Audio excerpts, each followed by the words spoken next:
शं वरुणः शन्नो भवत्वर्यमा शन्न इन्द्रो बृहस्पतिः शन्नो विष्णुरुक्रमः ॐ शान्ति शान्ति शान्तिः।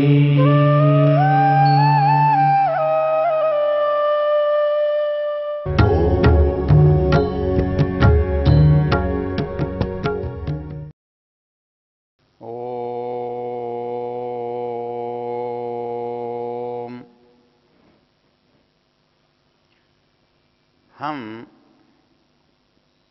ऋग्वेद के 10वें मंडल की चर्चा कर रहे हैं। ये हमारा वेद विज्ञान का प्रसंग चल रहा है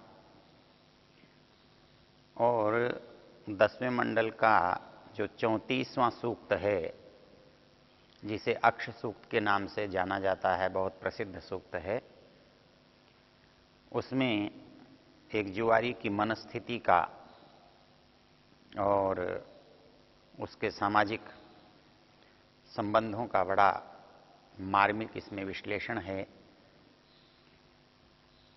इसका देवता अक्ष है और हम पीछे इसके 4 मंत्रों की चर्चा कर चुके। आज इसके हम 5वें मंत्र की चर्चा कर रहे हैं।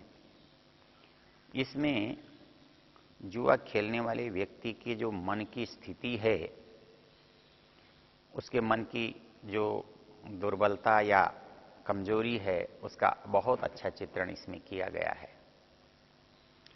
मंत्र है यदा दीध्येन दविषाण्येभि परायद्भ्यो अवहीये सखिभ्यः नुप्ताश्च बभ्रवो वाचमक्रत एमी देशाम निष्कृतम जारिणीव।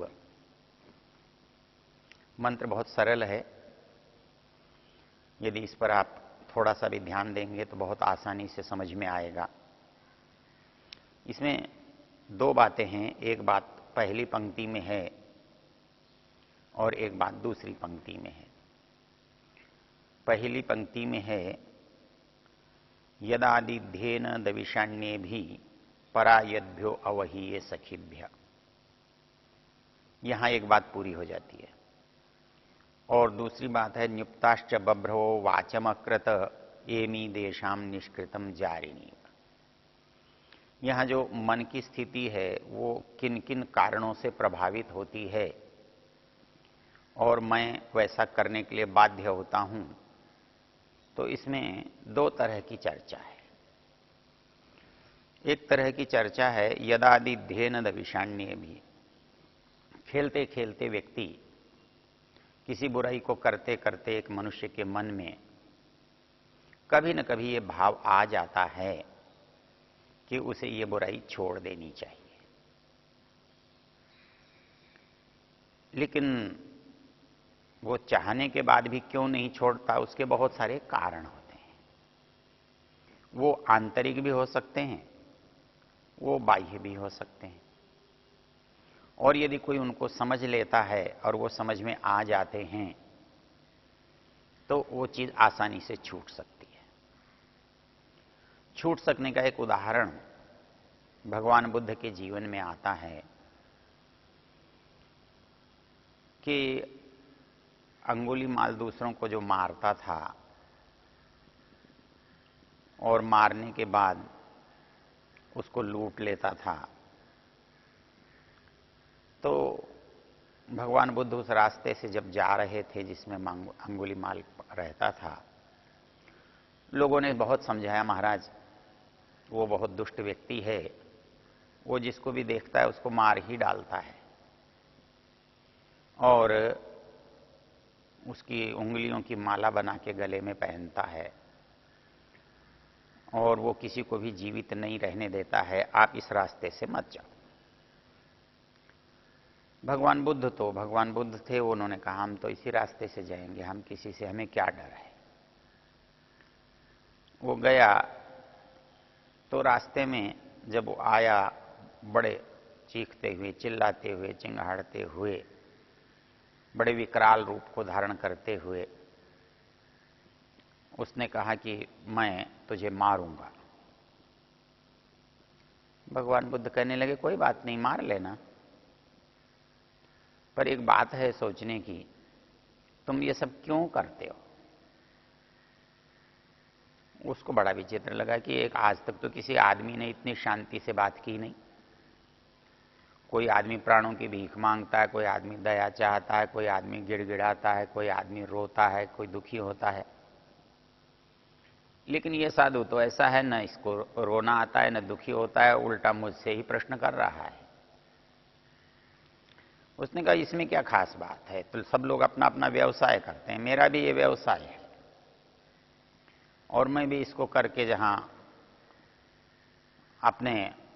अपना काम करता हूं, अपने परिवार का पालन पोषण करता हूं, उसको भी मिल जाता है। उन्होंने कहा कि तू ये जानता है कि ये बुरा है, ये पाप है, ये गलत है? वो बोले, ये तो मुझे कभी सोचने का मौका ही नहीं मिला कि ये सही है या गलत है। भगवान बुद्ध ने कहा, देखिए गलत है, और ये गलती जो है तो एक बात सोचकर बता, जिनके लिए तू करता है क्या वो तेरी ये गलती में सम्मिलित होने को तैयार हैं? क्या ये गलती, ये पाप, ये अपराध तेरे साथ साथ वो भी स्वीकार करने वाले हैं?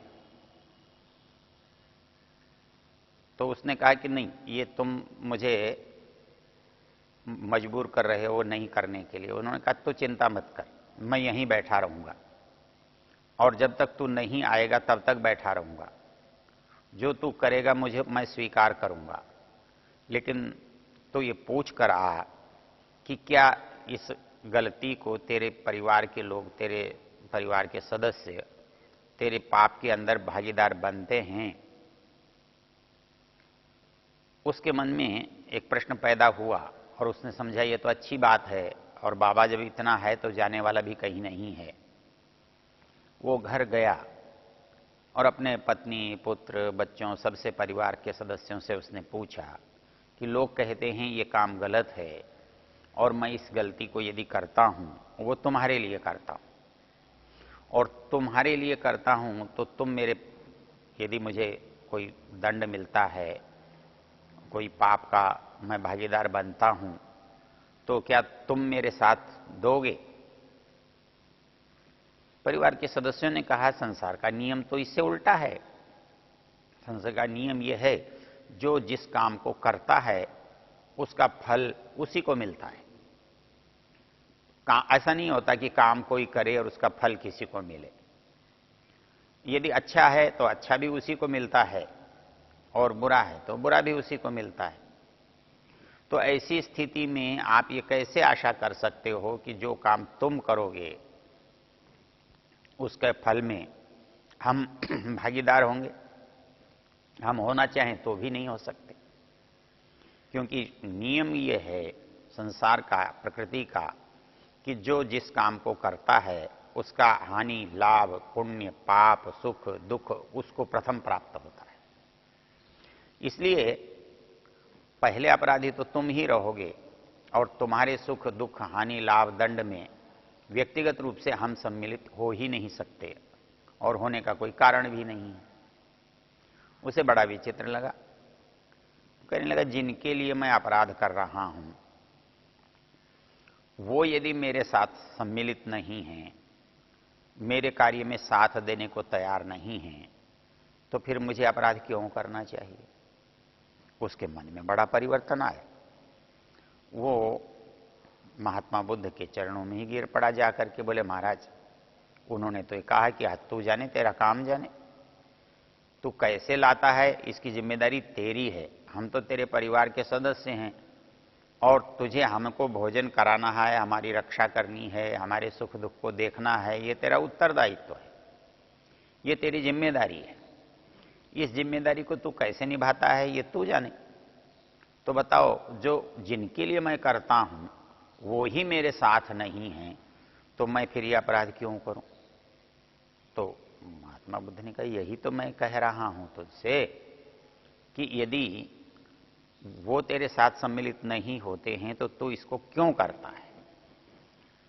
उस दिन से वो भगवान बुद्ध का शिष्य बन गया।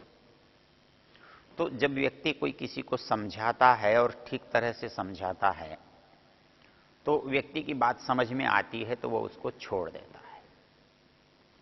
लेकिन हम संसार में देखते हैं उल्टा कि हमारे जो साथी लोग हैं वो हम बुराई छोड़ना भी चाहते हैं लेकिन उस बुराई को वो करने के लिए प्रेरित करते हैं। प्रेरित ही नहीं करते, बाध्य कर देते हैं, मजबूर कर देते हैं और हम वापस उस बुराई को करने के लिए विवश हो जाते हैं। यही बात यहां इस मंत्र में कही गई है।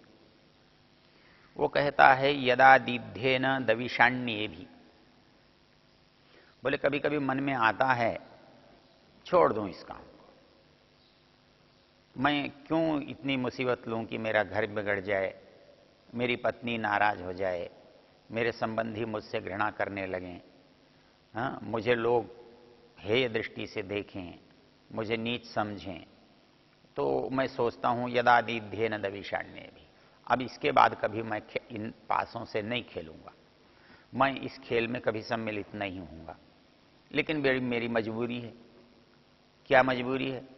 यदा दीध्येन दविषाण्ये भी, जब मैं इनसे नहीं खेलने की बात करता हूं तब परायद्भ्यो अवहीये सखीभ्य, मेरे जो सखी हैं, मित्र हैं, वो सखा बड़े विचित्र हैं, वो मुझे बाहर ही नहीं जाने देते अपनी चौकड़ी से, वो मुझे मजबूर कर देते हैं। हाँ, परायद्भ्यो, वो मुझे पराजित कर देते हैं। मेरे जो विचारों का संघर्ष है, मेरे विचारों का द्वंद्व है, ये इस द्वंद्व में वो मेरे विपरीत विचारों के साथ होकर के मुझे वो पराजित ही कर डालते हैं। तो इसमें मूल चीज क्या है? मूल चीज ये है जो अपराधी व्यक्ति होता है उसका मन बहुत दुर्बल हो जाता है और वो दुर्बल मन से संघर्ष करके सफल नहीं हो सकता।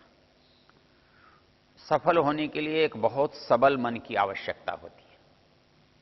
वो उन परिस्थितियों में जो गया है वो भी इसी कारण से गया है और यदि निकलना है इस परिस्थितियों से तो निकलने का उपाय मन को बलवान बनाना है।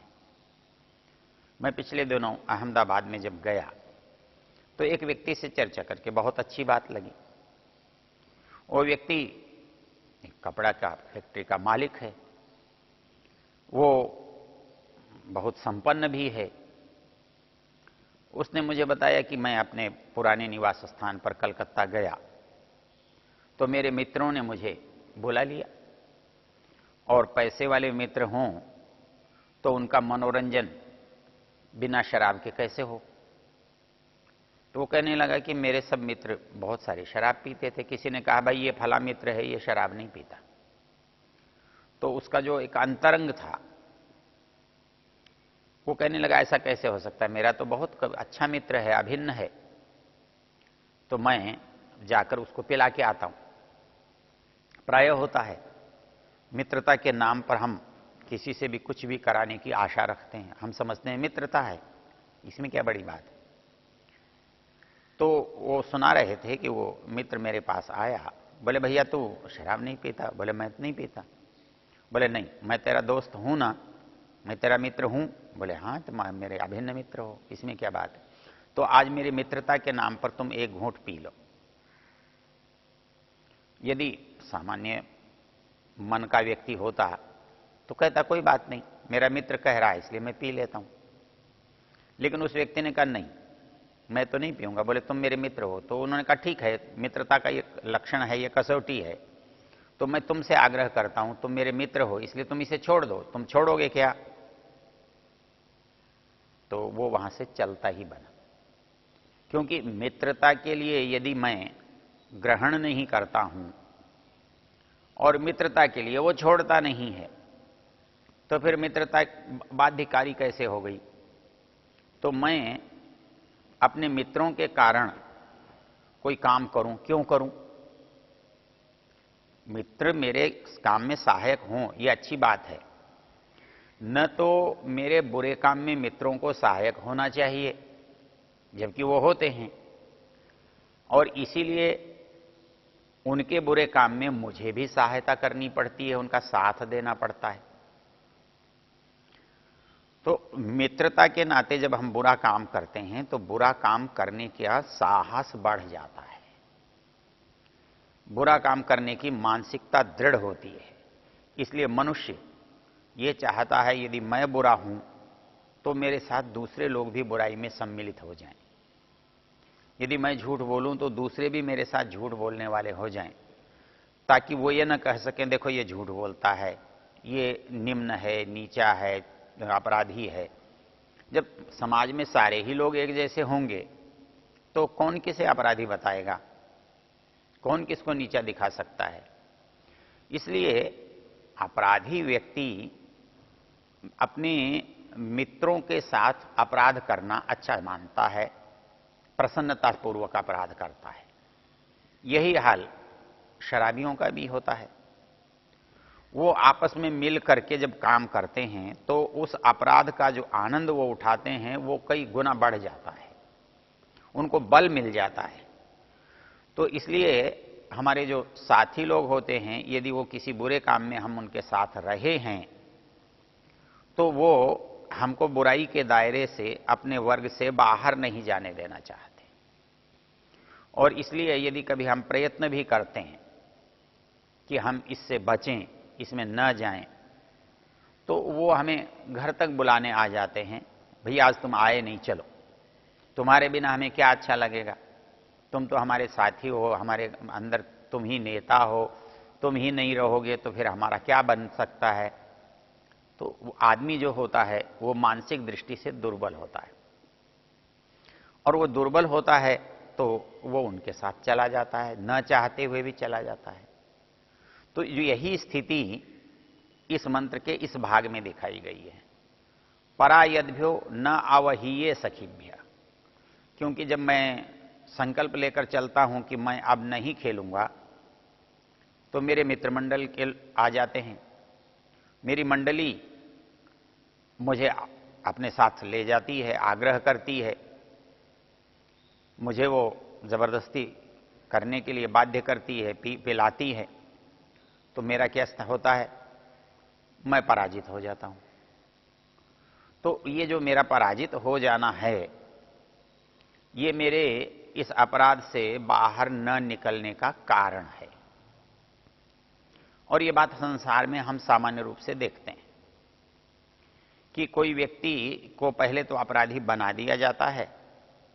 अपराधी बनाने के लिए हमारे दूसरे मित्र बहुत उदार हो जाते हैं। जब कोई व्यक्ति शराब नहीं पीता और उसे पीने के लिए बाध्य किया जाता है तो कोई आदमी उससे पैसे नहीं मांगता, कोई आदमी उसे बुरा नहीं कहता, उसे बड़ी प्रसन्नता से अपने अंदर सम्मिलित करते हैं। चाहे जुआरी हों, चाहे शराबी हों, चाहे दुराचारी हों, ये लोग अपनी क्षमता, अपना सामर्थ्य, अपनी ताकत बढ़ाने के लिए अपने जैसे लोगों को अपने साथ लगाते हैं, और अपने जैसे लोगों को अपने साथ लगाने के लिए वो बड़ी उदारता से काम लेते हैं। और जब वो एक बार अपने अंदर फंस जाता है, अपने चक्रव्यूह में आ जाता है, तो उसको ये सोचने का अवसर नहीं देते कि ये गलत है।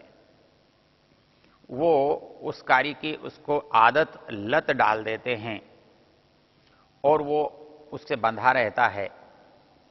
लेकिन बुराई में कहीं न कहीं जाकर अपनी आत्मा जब उसे कचोटती है तब वो निकलने का, उससे बाहर हटने का प्रयास करता है। तब ये स्थिति बन जाती है परायद्भ्यो अवहीये सखीभ्य। मैं मित्रों के साथ इस संकल्प को पालन करने में पराजित हो जाता हूं।